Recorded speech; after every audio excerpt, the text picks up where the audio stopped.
Hello, Central Heights. This is Rob. Jesse asked us to share stories of how God is working in our lives during this COVID-19 crisis. Well, this is what I'm doing. I'm making masks. You know, that would be a noble story if that's all it was. To tell you that I'm making 40 masks might make it sound even more noble. But that's not the purpose of this story. This story is to share with you how God answered prayer and God has provided an extraordinary opportunity to serve those in need during this time. If you recall, last week, or maybe it was a little more than that, during either the Sunday morning prayer or Tuesday morning prayer, we were asking and praying for opportunities that God could allow us to share His love to others, to talk about the gospel and share the gospel. I've certainly had that opportunity to do that with friends in the hospital and other friends in our Land Cruiser Club.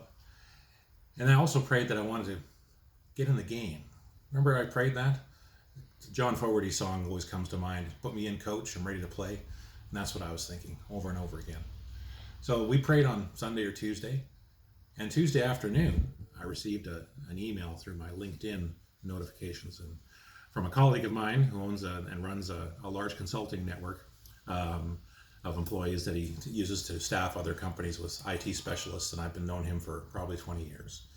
He put a call out to his network of 2,000 people looking for sewing volunteers to help make masks for the Flatten the Curve project. Without even thinking about it, I responded. I said, sign me up. And so I did. So one of his colleagues got me in touch with the ladies who were looking after the project and the sewing side of things through email. And within 2 days, I was driving downtown Vancouver to pick up supplies to make masks. You see, because they asked me if I could supply my own materials, and I called around, and fabric stores are closed during this crisis. There was one open in Chilliwack that was doing curbside pickups, but I couldn't afford to wait to pick up order these materials. I didn't really know everything I needed as far as how much fabric, etc., and the size of elastics and all sorts of things. And so God provided. So I responded to God's opportunity by signing up, and He provided.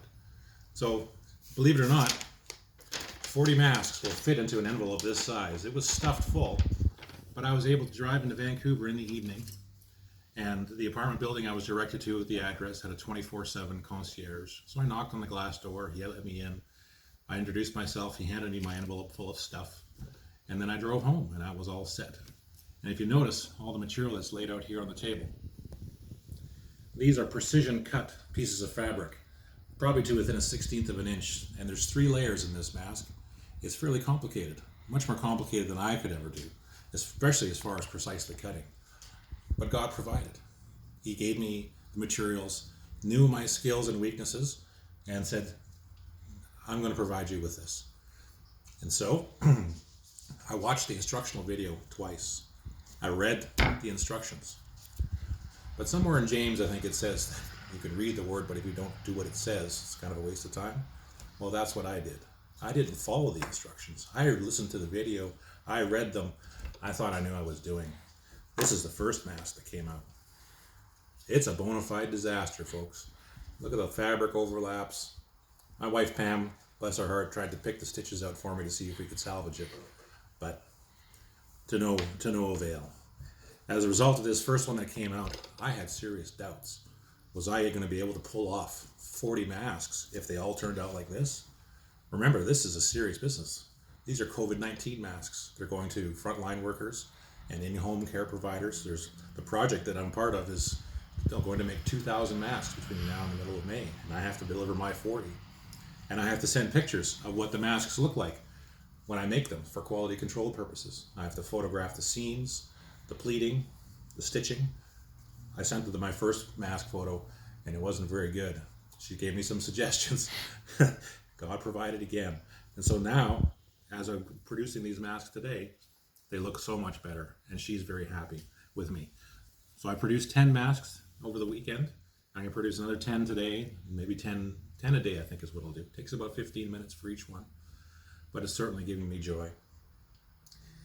And this has just been a wonderful example I want to share with you about how God has provided that opportunity. And it's not because I decided to go it on my own, right? It's because of answered prayer. And God affirmed that with me because when one takes on these strange tasks that maybe you're not really equipped for. I haven't sewn anything in about 25 years. But I knew that this was God's answered prayer because I had support. My wife Pam supported me in this. She's not doing any sewing. She told me that's not going to happen. She said, I'm all on my own. But she helped set up the machine. She gave me some pointers and guidance about how things should be done. So she gave me that support. And that's encouraged me as well. So Central Heights, I just wanted to share this wonderful story of joy with you. Now I'm going to get back to sewing.